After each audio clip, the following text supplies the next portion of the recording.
পত্রপত্রিকায় news হয়েছে এই বিষয়ে, আমার যতটুকু মনে পড়ে আমিও দেখেছি, আপনারা হয়তো অনেকে দেখেছেন। এটা অবশ্য নতুন না।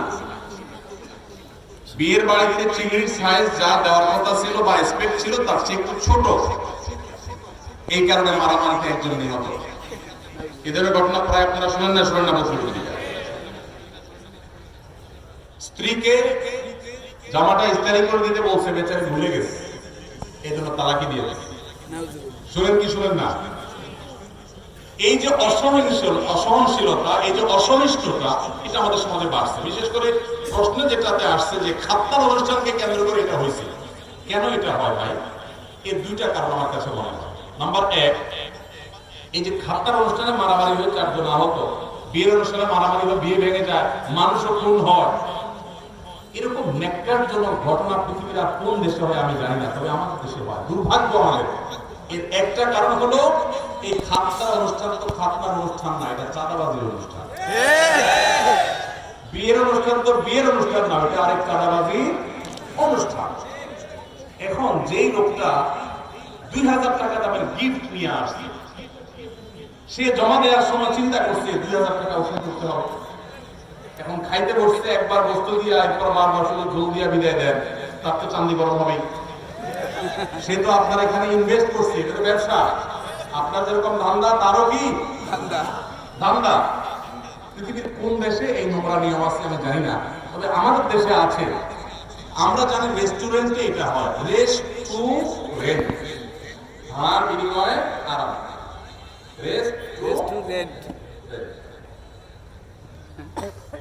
রেস্টুরেন্টে, হোটেলে ভাই নিয়ম, আমাদের দেশে বেশিরভাগ হোটেলের নিয়ম হলো আগে খায়, নর্মাল হোটেলগুলো আগে মানুষ খায়, যাওয়ার সময় ক্যাশে টাকা ছিল। আর বিয়ের বাড়ি, খাতনা, এগুলোকে আমরা এমন একটা ন্যাক্কারজনক ব্যবসায় বানাইছি যে এখানে আগে দিয়ে তারপর ঢোকা লাগে। কপালে কি গোস্ত আছে না ঝোল আছে, চিংড়ি সাইজ কি আপনি জানেন না, আমাকে 2000 টাকার গিফট আগে ধুইয়া গেটে ঢোকার সময় নাম লেখা তারপর ঢুকতে হবে। আমি এটাকে নাম দিয়েছি চাঁদাবাজি। ডাকাত রাস্তা ডাকাতি করার সময় একটা ছুরি হাতে রাখে, একটা পিস্তল রাখে।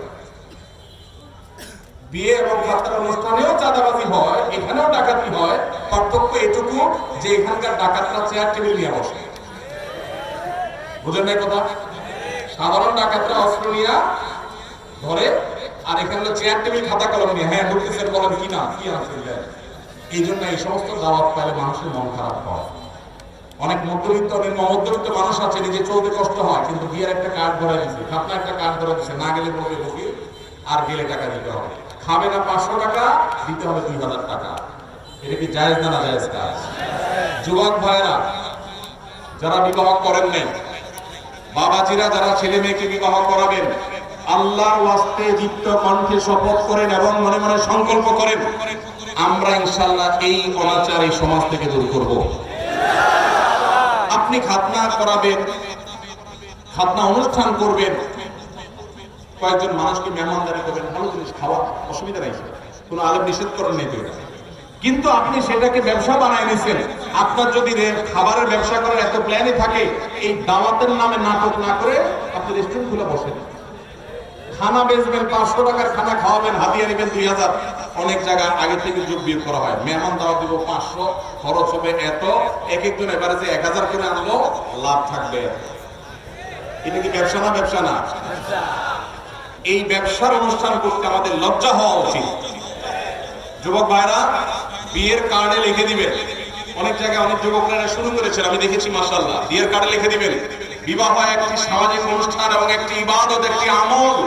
অতএব আমার এই বিবাহে আপনি এসে আমাদের ধন্য করবেন, অনুগ্রহ করে কোনো উপহার উপঢৌকন আনবেন না, আনলে সেটা গ্রহণ করার ব্যবস্থা থাকবে না। কলিজা আছে? কার কার কলিজা আছে হাত তুলেন দেখি। আল্লাহ আমাদের তৌফিক দান করুন। ভাইরা আমার, যৌতুক